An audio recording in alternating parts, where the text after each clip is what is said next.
मुंबईमध्ये मल्टिप्लेक्स पण सगळीकडे नाही, चांगले थिएटर्स नाही जास्त ठिकाणी, तर बाकी आपण त्याने एवढे तिकडचे रेट्स देऊन सामान्य प्रेक्षक येऊ शकत नाही. त्याप्रमाणे आमची जी आयडिया आहे ना की 500 थिएटर्स शासनाने उभा केले. आम्हाला जागा द्या, भले एसटी स्टँडवर काही द्या, काही ज्या संस्था आहेत म्हणजे कृषी उत्पन्न बाजार समिती असेल, मार्केट यार्ड असेल, याच्या प्रचंड जागा आहेत सरकारच्या तालुक्याच्या ठिकाणी. अशा प्रत्येक असे मोठ्या जिथे MIDC आहे, जिथे मोठे मोठे उद्योग चालतात, तीच थोडी जागा द्या आम्हाला. अशी जागा दिली तर आम्ही प्रायव्हेट पार्टनर्स घेऊन आम्ही 500 थिएटर उभा करू, महामंडळ ते चालवेल आणि हे शेअरिंग बेसिसवर असतील, कुठलेही नाही. तुमचा चित्रपट फिक्स आम्ही 8 दिवस ठेवणार, तर आम्हाला माहिती आहे 8 दिवसात एका थिएटरमध्ये 10,000 जरी त्याला मिळालं शेअरिंग, काही न करता निर्मात्याला into 500, तो निश्चित लाखो रुपयामध्ये प्लसमध्ये असणार आहे. आपण यांच्याशी भांडून उपयोग नाही, कारण यांनी करोडो रुपयाची इन्व्हेस्टमेंट केलेली. कायदेशीर पण आम्ही प्रयत्न केला, ते टिकू शकत नाही, तर तो त्यांचा बिझनेस आहे. सरकारने जेवढी फॅसिलिटी दिली तेवढं सरकारने कंपल्शन केलंय. याच्या पुढे कंपल्शन केलं तर ते कोर्टात जातील, ते पण टिकणार नाही. ज्यावेळेस आम्ही एका शिंदे साहेबांनी प्रयत्न केला तो, त्यावेळेस शिंदे साहेब म्हटले की सामंजस्याने मिटवा. आम्ही आमच्या त्यांच्या आता चर्चा चालू आहेत. मध्यंतरी आमचाच पिरियड संपल्यामुळे चर्चा खोळंबली, परंतु ही नवीन आता आमची बॉडी आल्यानंतर सर्वात मोठा प्रॉब्लेम आहे वितरणाचा, तो आम्ही सॉल्व्ह करू आणि शासनच त्याला मदत करू शकतं. आणि माझ्या 30 वर्षाच्या अभ्यासानुसार मिनीप्लेक्स छोटे छोटे थिएटर स्वतःचे झाल्याशिवाय हा मार्ग मोकळा होणार नाही, आणि ते आम्हीच करून दाखवू, एवढी खात्री. टप्प्याटप्प्याने कार्यक्रम करू, हे काय तुम्ही माझे आहेत बरोबर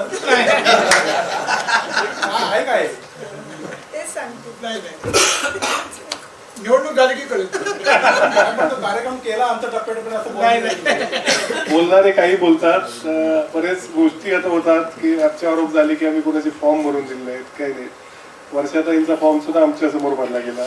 आमचे जेवढे 43 विरोधकांचे फॉर्म होते ते भरले. CCTV होता महामंडळाच्या ऑफिसमध्ये भरले गेले. तर ती केलं त्यांनी प्रयत्न वेगळा करायचा, आणि ज्या लोकांना कॅमेरा दिसला की ऍक्टिंग सुचते ती त्यांनी प्रयत्न केला, पण तीच मीडियाला कळलं की कशा प्रकारचं चुकीचं आहे.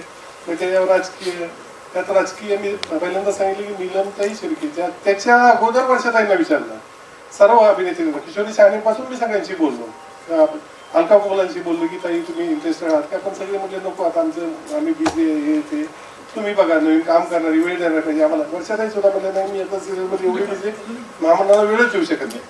पण आता महामंडळाच्या अध्यक्षपदाच्या उमेदवार डिक्लेअर केल्यानंतर कुठून त्यांना वेळ मिळायला लागला माहित नाही. मिळून दे, चांगली गोष्ट आहे त्यांच्या हातून. पण अध्यक्ष होण्यासाठी आपल्या मागे 17 जणांचं पाठबळ लागतं. संचालक मंडळामधून निवडून अध्यक्ष होतो, या डायरेक्ट होत नाही. तर त्यामुळे ठीक आहे, त्यांच्या अपेक्षा प्रयत्न करतात, पण आता तिथे 3 जण इच्छुक आहेत. आनंद काळेंना अध्यक्ष व्हायचंय, रणदिवेंची शेवटची इच्छा आहे, कित्येक वर्ष झाले की मला अध्यक्षपद करा. वर्षाताईंना पहिला महिला अध्यक्ष व्हायचंय, म्हणजे शुभेच्छा आहेत आमच्या, त्याला आमच्या सहकार्याचे आहेत. पण 8 तारखेला आम्हाला गॅरंटी 14च्या उमेदवार फक्त आम्हाला बहुमताने यायचं, म्हणजे डिफरन्स मोठा घ्यायचा आहे. आमचा फिक्स टार्गेट आहे 80-20, म्हणजे 100 मतं असले 80 मतं आम्हाला मिळणार आहेत, 20 मतं त्यांना मिळणार. म्हणजे कार्यक्रमाचा शेवटचा टप्पा आहे. यानंतर विजय मिळावा आणि काम लिस्ट दिसेल तुम्हाला. तुमचे गणेशजी आहेत आमच्या बरोबर, त्यांना कधी फोन करायचा, एवढं तुम्ही बोलला होता, एवढं तुमच्या वचननामे होतं, काय झालं नाही, आम्हाला माझ्यापर्यंत यायचं पण नाही.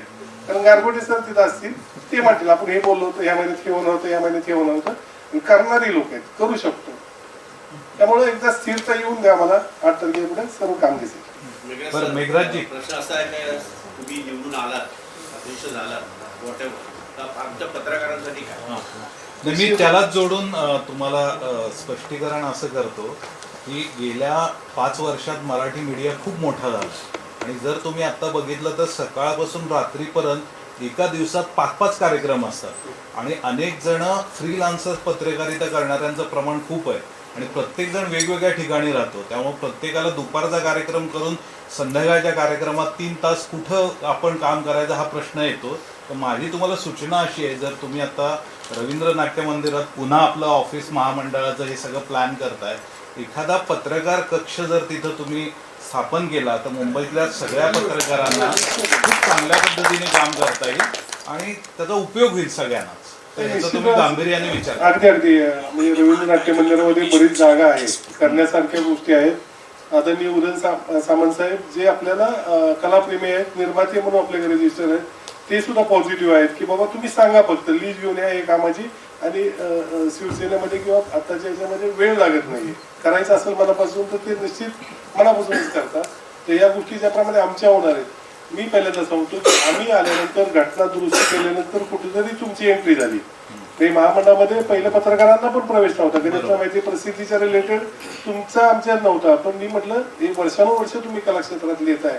आता राज काजी सर आमचे सकाळला पुण्यात उपसंपादक होते, कित्येक वर्ष मराठी नाटक चित्रपटाचं समीक्षण करतात, हे करतात.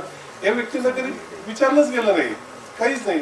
आनंद शिंदे सर एक घराणं आहे मोठं की जे मराठी संगीतासाठी एवढं काम केलेलं आहे, या लोकांना कधी प्रवाहातच घेतलेलं नाहीये. आम्ही असे सिनियर्स आणि आता जी तरुण काम करणारी म्हणजे नाका सर असतील, गणेश असतील, अशा सर्व प्रकारची टीम घेऊन चालले. विजन आहे, पूर्ण विजन आहे.